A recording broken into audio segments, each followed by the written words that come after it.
So the first problem asks what axial force diagram is for the bar shown. And this is the bar that we are working with.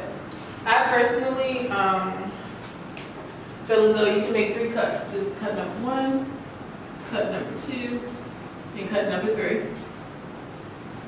And I will draw the axial force diagram over here so we can do it while we go along. So I'm actually going to start from cutting from the right. And this is just in case you mess up the reaction force and how much it should be. This is the least resistant path. So this path does not cause as much error if you calculate the reaction force wrong. So we're going to make this first cut.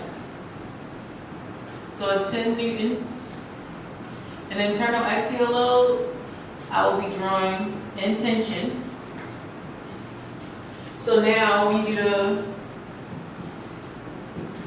the equilibrium equation, it will be 10 newtons minus N1 equals, so that means that N1 equals 10. And remember I drew it in tension, so this is in tension. And that's positive on this graph. So this is going to be 10. And then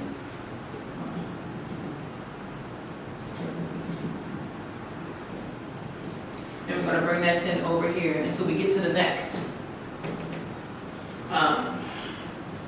force. So now we're going to make a second cut. So 10, we have 50 right here, and then we're going to draw this in tension. So N2 is drawn in tension. Equilibrium equation, 10 plus 50 minus N2, which means that N2 equals 60. So that's in tension 2.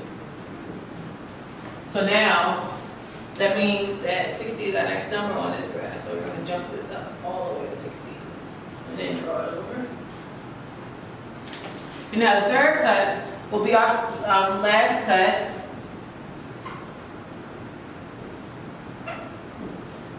You have 10, 50 newtons, and then we have an 80 force. So we draw in tension again. So with the equilibrium equation, it will be 10 plus 50 minus 80 minus N3.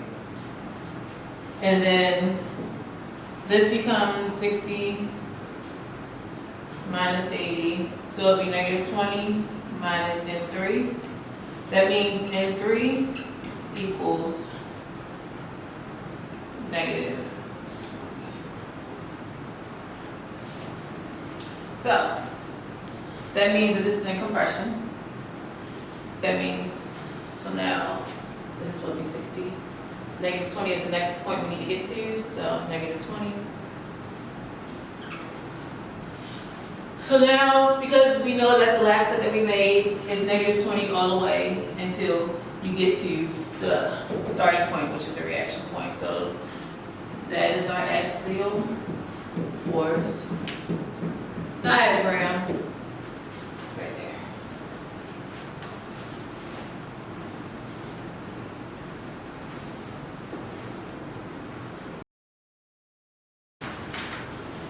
For this problem, you have a non-prismatic bar with these loads on it, fixed on one end, and section AB and section BD have 2 different cross-sectional areas. So you are asked to develop the equation for displacement at C. So in order to find displacement at C, you need to know the displacement in section AB plus what goes on in BC, which is in BC times L, because that's the length of that, that's the length of that section. The Young's modulus, the area of BC. which is also equal to, so A, B, C equals A, C, D, which equals A, B, D.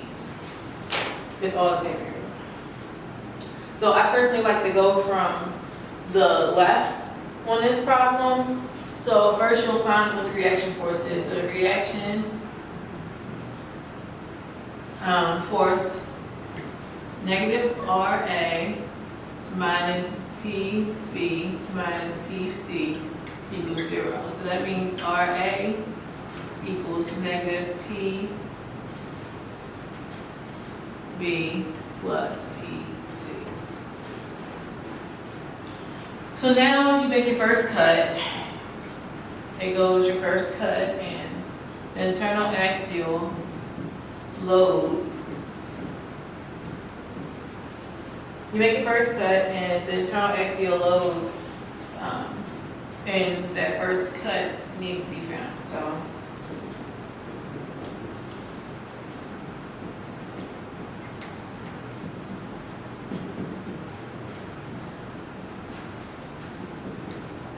So this now, NAB equals RA.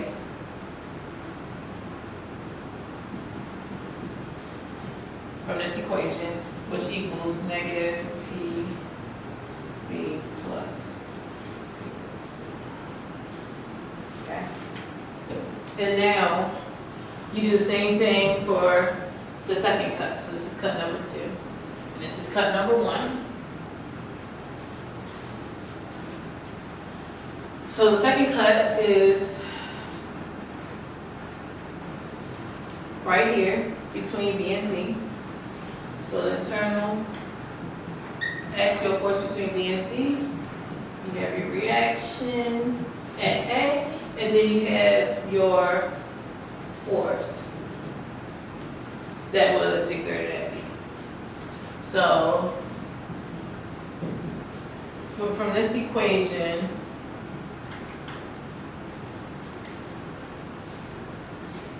it'll be NAB minus PB minus, MBC, my apologies, MBC minus PB minus RA, which equals 0. So that means NBC equals RA plus PB, which would actually equal negative PB minus PC plus this PB right here, which these PBs cancel each other out, so NBC equals negative PC.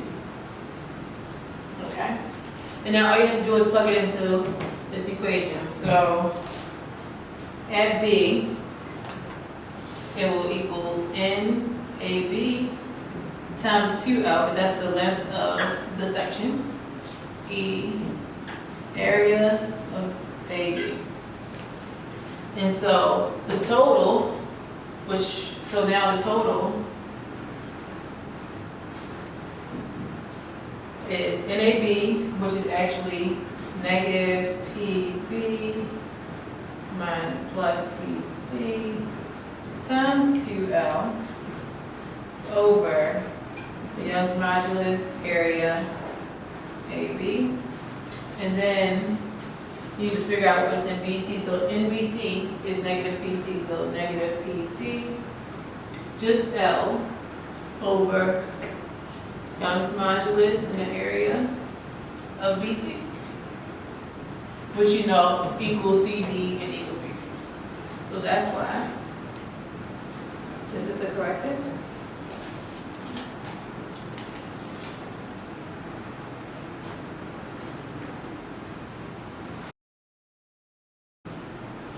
For this problem, we have 5 different objectives. So we want to develop a free body diagram for the entire bar. This one, we draw the free body diagram for the entire bar. You have the reaction at A. You have a force in the positive x direction at B.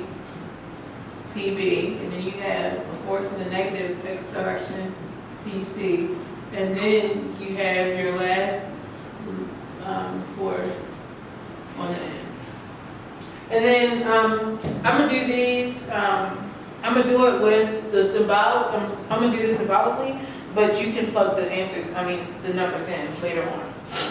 So for section AB,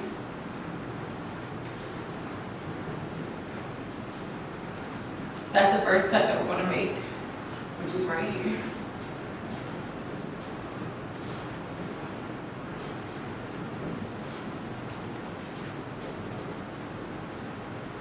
And of course, I'm starting from the left side, but you can always start from the right side. For section AB, you have the internal axial force of AB, and then you have the reaction at. And then you have section BC, which is the second cut we're going to make.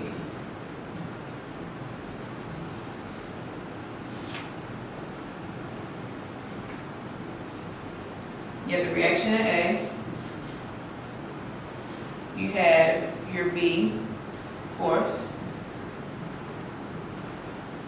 And then you have your internal axial force in BC. And then your last section will be section AD, which will be cut number 3, which is right here between C and D. So you'll have the reaction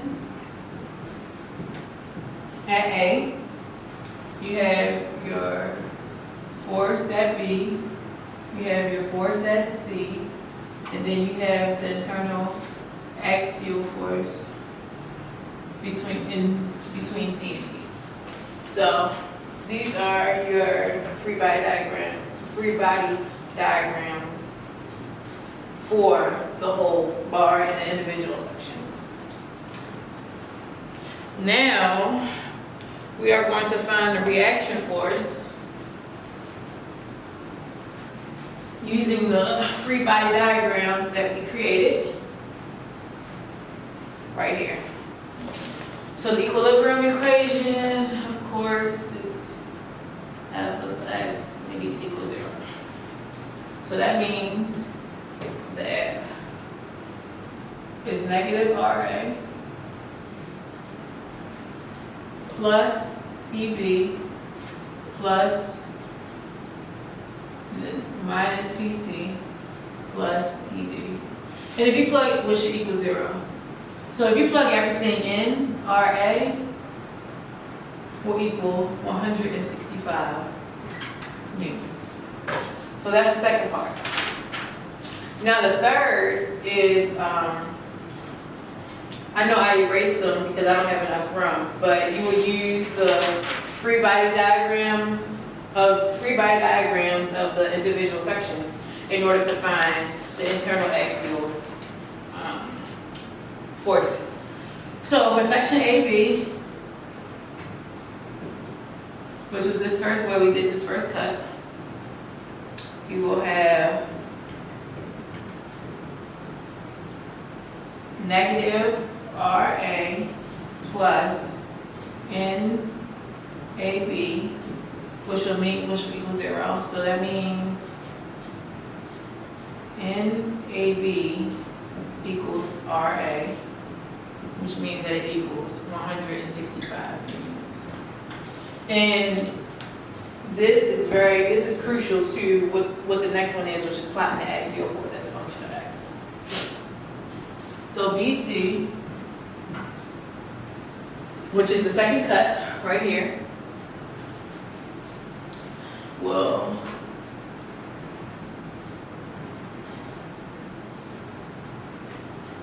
now we have negative RA plus PB plus NBC, which equals 0. So if you plug everything in, NBC will equal 28 newtons. And then lastly, the last section is CD, which is this third cut right here.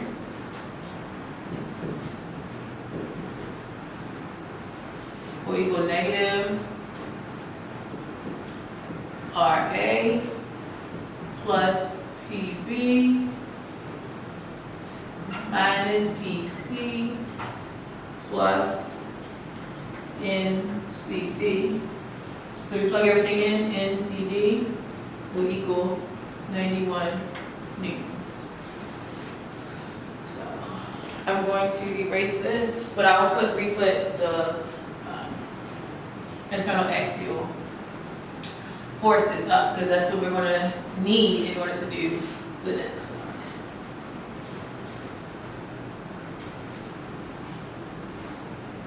So NAB equals 165 newtons, and that's in tension. NBC equals 28 newtons, and that's tension. Then NCD equals 91 newtons, and that's in tension.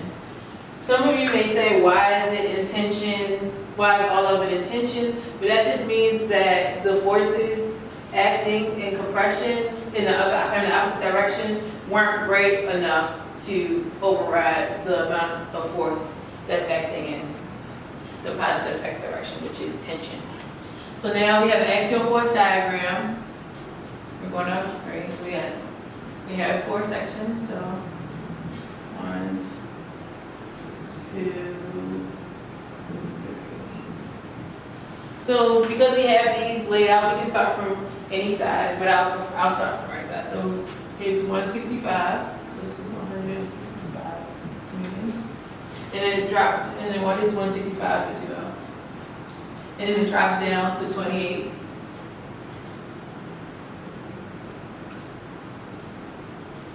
And then it drops, and then it goes back up to 91. And then it, 91. So that's your axial force diagram. That's your axial force diagram for this problem. So the last problem, I'll leave the internal axial force in. But this one, you focus more on the process, not necessarily the numbers. Like I said, I'm going to do this symbolically. So we want to know what the total elongation of the bar is. That means that we need to figure out how much did this elongate, how much did this section elongate, and how much did this section elongate.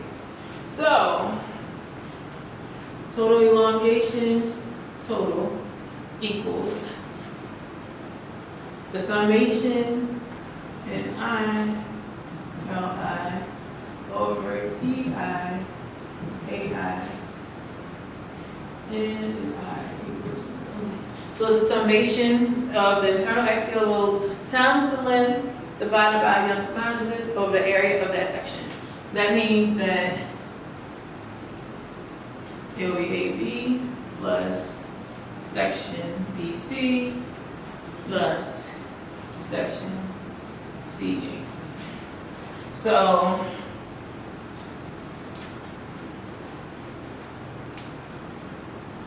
the displacement of AB equals NAB times 2L over EAAB. And then displacement BC equals N of BC times 1L, because it's just between that E, A, B. So that's the second one. And now the last one is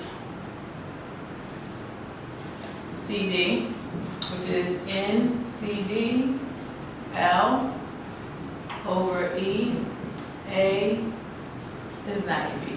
I'm sorry. I apologize. This is supposed to be BC. And this is supposed to be CD. But of course you know that A BC equals ACD, which equals ABD. So these two areas are the same. But then you just add these three up, and that will get you the total elongation for the bar with these forces. So that's the conclusion of the assignment, the activity.